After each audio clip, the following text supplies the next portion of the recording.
성령을 받은 사람은 어떤 사람인가에 대해서 한번 같이 은혜 나누어 보겠습니다.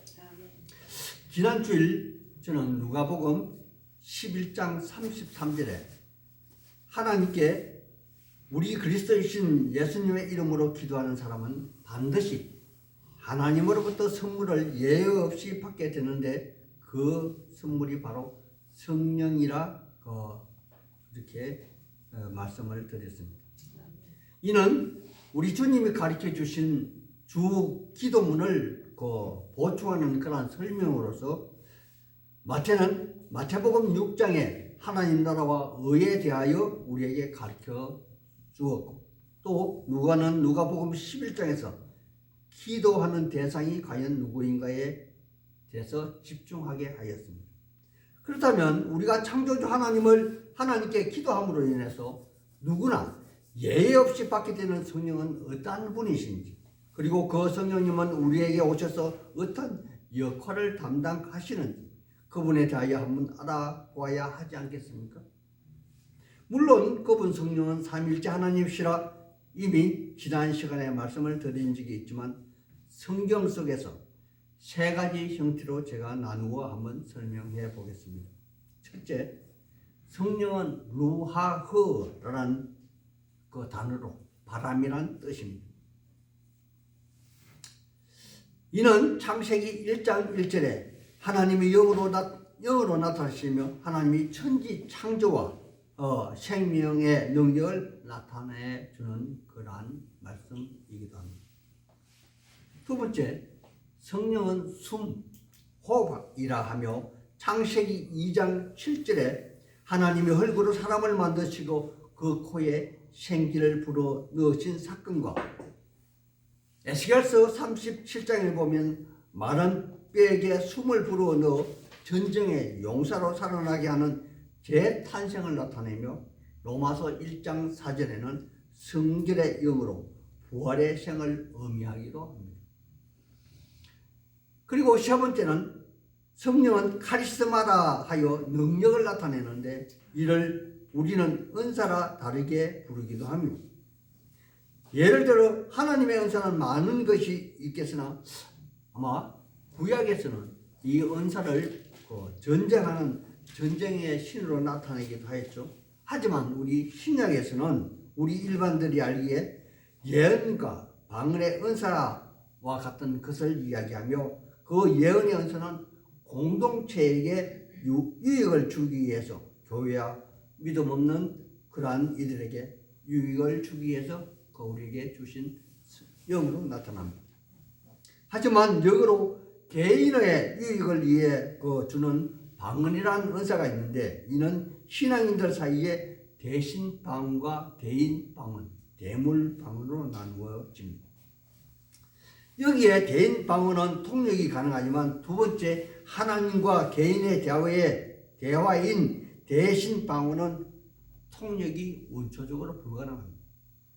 그리고 세 번째 대물 방언은 동물들과 소통하는 그런 언어로 제가 아는 집사님은 지방언으로 기도원 주위의 모든 지들을 기도원으로 불러 모은 적이 있다는 그러한 간증을 들은 적도 있습니다.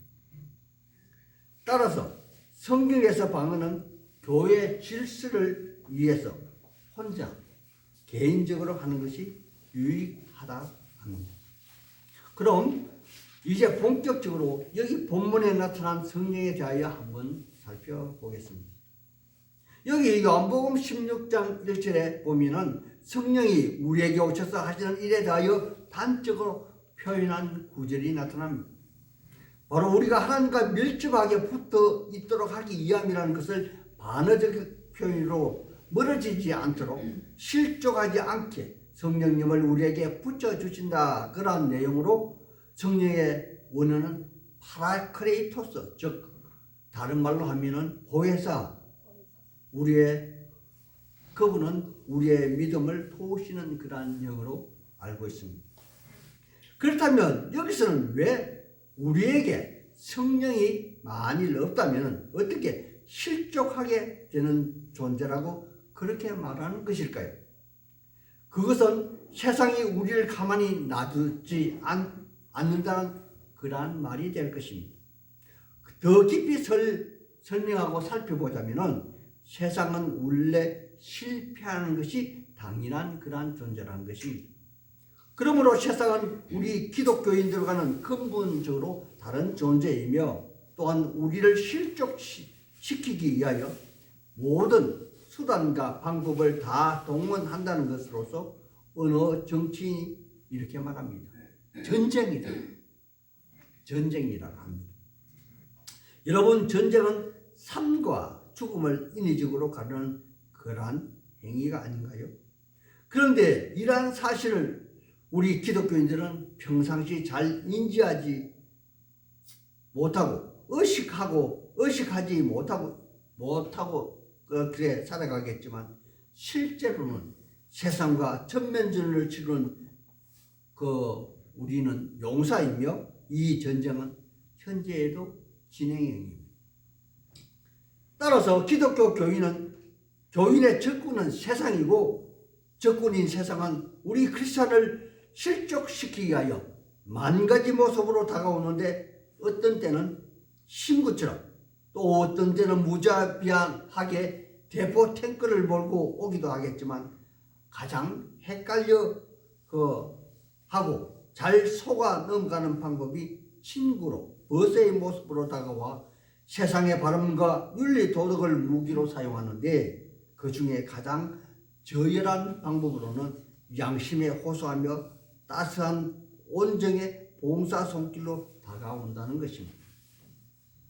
이와 같이 그들은 나름대로 그들 앞들의 전략과 논리를 가지고 때로는 양의 틀을 쓰고 세상의 지혜와 지식으로 무장하여 우리 안에 들어와 자기들이 적통의 하나님의 사자처럼 우리에게 다가와 우리를 깨고 윽박지르고 결국은 우리를 망하게 하는 그러한 목적이겠지만 성령님은 이러한 모든 꼬임에 우리들이 빠져들지 않게 하며 결국 생사를 가르는 전쟁에서 살아남게 하여 주신다는 그러한 말씀인 것입니다. 그렇다면 이런 중차대한 일에 성령님이 우리 각 사람에게 오시는 전제 조건이 반드시 있을 것인데 여기 본문에는 설명이 없지만 그 전제 필요 충분 조건이 바로 죄가 없으신 하나님의 아들이신 그리스도가 이 땅에 사람의 아들로 오셔서 우리를 위하여 대신 십자가를 지셔 죽었다가 부활하여 살아난 사건일 것이며 우리 크리스천은 그러한 사건의 일을 믿음으로 반응한 그러한 자들로서 신약의 사복음서는 그 필요성과 당위성 그리고 역사성을 각자의 방식으로 소상하게 밝히고 있는 내용들일 것입니다. 하지만 본문에서는 이렇게 우리의 생사가 갈려있는 이러한 중차대한 일에 그것만으로는 부족하다고 밝히고 그리스도이신 우리 예수님은 우리를 위해 처소를 마련하여 우리를 떠나가셔야만 한다고 그렇게 말하시며 또한 떠나가시면 시간과 공간의 한계를 벗어난 영의 모습으로 다시 오셔서 우리 각 사람에게 일일이 함께 하시마 약속하시는 분이 바로 성령님이라는 것입니다. 그런데 하나님의 사람들이요, 이제 이 시점에서 우리가 한 가지 놓친 게 있지 않습니까? 이스라엘 역사책인 구약에서 성령 하나님은 일시적으로 어느 특정한 시간에 특정한 사람에게 잠깐 머물렀다가 떠나가셨지만 이제부터는 각 사람에게 임하여 그 사람이 생명이 다하는 날까지 어떻게 수많은 사람들과 일일이 동행하신다는 그런 말씀인가요?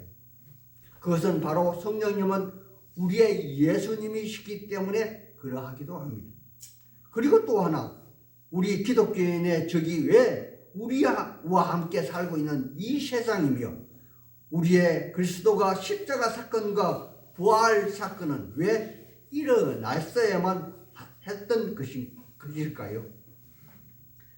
그 해답이 바로 우리가 알고 있는 내용으로서 바로 미리 예언한 하나님이 이스라엘 역사책인 구약 성경책에 기록된 창세기 3장 15절 원초적인 그 원시 복음의 완성이기 때문에 그러할 것입니다.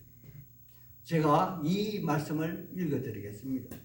내가 너로 여자의 원수가 되게 하고 내 후손도 여자의 후손의 원수가 되게 하리니 여자의 후손은 내 머리를 상하게 할 것이요 너는 그의 발 뒤꿈치를 상하게 할 것이라. 아멘.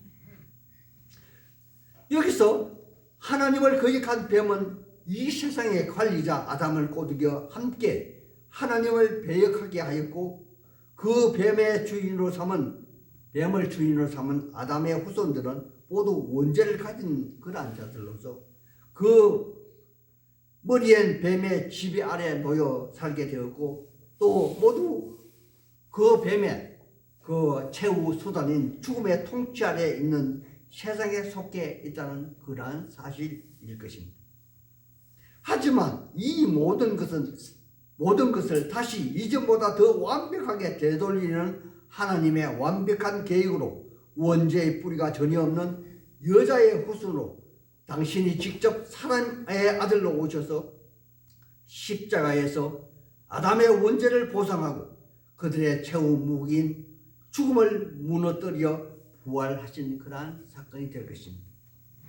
그러므로 이러한 십자가 사건과 부활을 자기의 사건으로 받아들이고 자기의 생명을 기꺼이 그분께 내어놓은 자들이 바로 기독교 교인들이며 이들은 하나님의 원초적인 창조의 개념으로 영원한 생명을 재취득하게 된다는 그러한 말씀인 것입니다.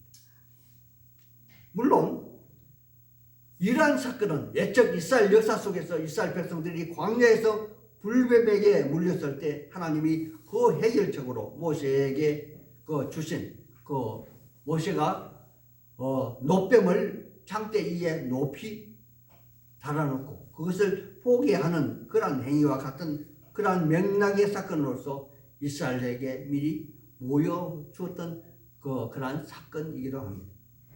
그렇다면 여기 우리 예수님은 십자가 그 사건, 부활 사건을 자기 본인의 사건으로 받아들인 모두에게 떠나가신 그리스도께서 각 사람에게 내려주신 성령님은 바로 우리 예수님의 또 다른 모습으로서 죽음에서 부활하신 그분의 영으로 여기 8절에 죄에 대하여 의에 대하여 그리고 심판에 대하여 책망하신다 그렇게 말씀하고 있습니다.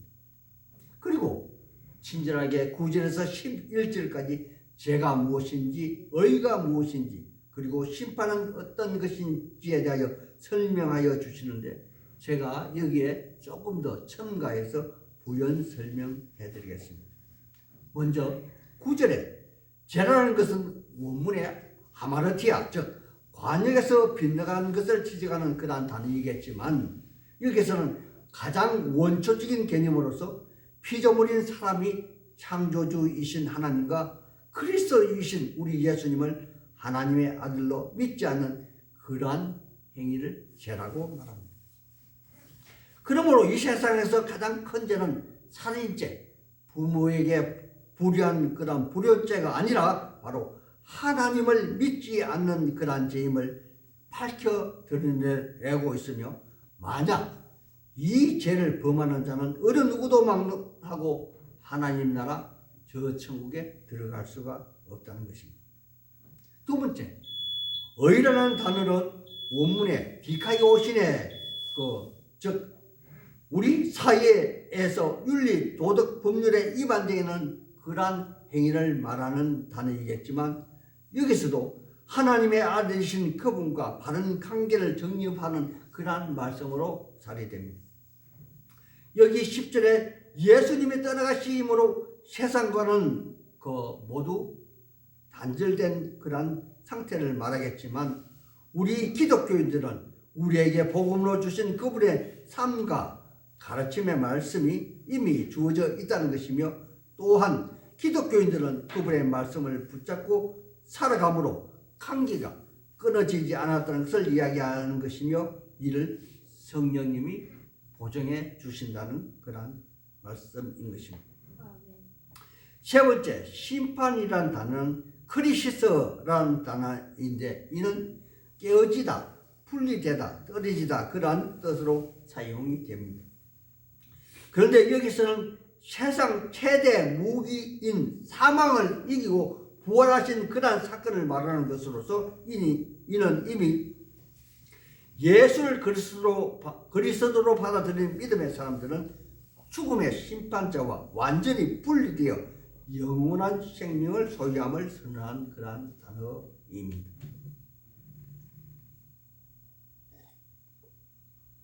그러므로 여기 13절에 진리의 성령이 오시면 그가 너희를 앞서 말한 죄에 대하여 의에 대하여 심판에 대하여 바르게 인도하시리니 이러한 진리는 성령이 스스로 말하는 것이 아니라 오직 창조주이신 성부 하나님께 들은 것을 말하리니 장래일 즉 영원한 생명이 있음을 너에게 알게 하신다. 이렇게 다시 한 번 더 확실하게 모든 구원의 여정이 오직 창조주 하나님께만 있다고 그렇게 정의하고 있는 것입니다. 그렇다면 이번에는 성령님이 우리에게 오셔서 하시는 역할에 대하여 몇 가지로 나누어 한번 살펴보겠습니다. 첫째, 성령님이 우리에게 오셔서 하시는 첫째 사역은 성도의 삶을 조명하는 역할을 하십니다. 조명이라 하면 밝히 드러내 보여준다는 그러한 단어로 범위가 굉장히 넓게 쓰이는 그러한 단어이겠지만 여기서는 우리 예수님이 그의 제자들과 오늘 우리에게 현실의 삶에서 그분의 그 말씀의 원뜻을 이해하고 재해석하여 살아가게끔 밝히 인도하여 주신 그러한 역할을 하신다는 것입니다. 그러므로 우리 기독교인들은 날마다 성경 말씀을 현실의 삶에 부합하여 계획하는 그러한 삶을 살아가게 된다는 것으로서 이는 하나님의 계시의 그 말씀으로 우리의 삶을 올바르게 살핀다. 그러한 말씀이 될 것입니다. 두 번째, 성령님은 그리스도와 우리를 연결하는 그러한 매개체입니다. 매개라 하면 연결주는 그러한 역할을 하는데 여기서는 1세기에 2000년 전에 우리의 예수님이 십자가 사건 또 부활 사건이 오늘날 21세기를 살아가는 우리의 생과 삶을 어떻게 연결시켜 주는가 하는 그러한 것으로서 성령님이 이러한 역할을 담당하신다는 것입니다. 그러므로 예수의 죽음이 우리의 죽음이 되고 예수의 부활이 우리의 부활이 된다는 그러한 말씀을 매개함으로써 우리의 현실의 삶에서 이를 믿음으로 정리하며 우리 각개인이 직접 알 수 있는 특별한 방법으로 인식하게 하여 준다는 것입니다. 아멘. 예를 한번 들어보겠습니다. 어떤 사람은 은사를 하나님으로부터 받게 됩니다. 물론 많은 은사가 있겠죠. 그리고 또 어떤 사람은 크게 우리의 몸이 병이 났을 때 하나님께 기도함으로 인해서 병 고침을 받기도 합니다. 그러한 하나님께 응답을 받는다는 것이죠. 또 어떤 사람은 세상을 이치를 변하게 하는 실로 과학으로 증명할 수 없는 그러한 엄청난 체험을 하기도 합니다. 하지만 가장 중요한 것은 각 개인이 예수님의 사건을 자기의 사건으로 믿게 된다는 그러한 사건일 것입니다. 세 번째, 성도의 교제입니다. 이는 하나님과 우리의 예수님이 성령님을 통하여 한 분이 되는 그러한 것처럼 우리 역시 예수님과 하나가 되어 된다는 것입니다. 히브리서 11장 11절에 보면은 우리의 예수님은 우리의 큰 형님이 되고 또 우리는 그의 다른 형제가 된다는 그런 말씀을 하시며 또 교회 안에서는 서로 다른 지역에서 다른 부모로부터 태어난 그러한 분들이라 할지라도 교회에 오면 그 한 형제 자매가 된다는 그러한 사실로서 같이 공동체로 살아간다는 것이며 또한 서로 아픔과 슬픔을 나누는 그러한 형제 사이가 된다는 것입니다. 그리고 마지막으로 가장 중요한 것이 하나 있습니다. 우리의 예수님과 우리가 하나 된다는 사실입니다. 이는 하나님과 우리 예수님이 아버지와 예수님이 하나님의 아들 된 것 같이 우리 또한 예수님과 하나됨으로 인해서 결론은 우리의 하나님과 피조물인 우리가 하나님의 아들 양자가 된다는 그런 사실로 재설정된다는 것이며 우리 역시 하나님을 아버지라 부를 수 있다는 것입니다. 또한 더 나아가 우리 믿음의 사람들은 우리 예수님이 행하신 그의 사역을 지금 여기에서 재생하여 사는 그러한 삶을 살아간다는 존재라는 것입니다. 그러므로 우리는 지금 이 땅에서 현 시대 여기에서 작은 예수가 되어 하나님께 영광을 돌려드리는 그러한 특권을 받은 아주 특별한 존재라는 것입니다. 따라서 우리는 우리의 예수님 말씀하신 요한복음 14장 12절에 내가 진실로 너희에게 이르노니 나를 믿는 자는 내가 하는 일도 그도 할 것이요 또한 나보다 더 큰 일도 하리라. 그렇게 말씀하여 주시는 것입니다. 하나님의 사람들이요 이쯤 되면 제가 여러분들에게 아주 중요한 그러한 질문을 드려야 된다고 생각합니다. 바로 성경에서 최고의 기적을 세 가지로 말할 수 있다면 과연 무엇이겠습니까? 첫째는 하나님이 천지창조입니다. 하나님이 온 우주 만물을 창조하셨고 그 안에 우리 또한 창조하신 창조주 하나님이 천지 창조하셨다는 것이 최대의 사건일 것입니다. 두 번째는 하나님이신 그분이 사람의 아들로 이 세상에 오셨다는 것입니다. 하나님이 어떻게 피조물인 사람의 아들로 오실 수 있냐는 것입니다. 이거는 실로 엄청난 사건입니다. 마지막으로 우리 크리스천 즉 성령을 받은 하나님의 사람들이 각자의 삶에서 그리스도이신 예수님의 사역을 이행하는 그러한 존재가 되었다는 것입니다. 바로 성령 받은 사람은 하나님의 아들 된 자격으로서 하나님이 원하시고 바라시는 그러한 일을 행하는 구원의 사역을 이끌어가는 하나님의 사람이 되었다는 것입니다. 바로 여러분이 하나님의 사람, 하나님의 아들됨을 인식하라는 그러한 말씀을 드리고 있습니다. 이러한 세 번째 특별한 기적의 주인공이 바로 여러분이라는 그러한 사실을 말하는 것이며 여러분들은 이러한 특권을 절대 놓지 않으시기를 우리 예수님 이름 받들어 소망하고 축복하는 바입니다. 아멘. 아멘.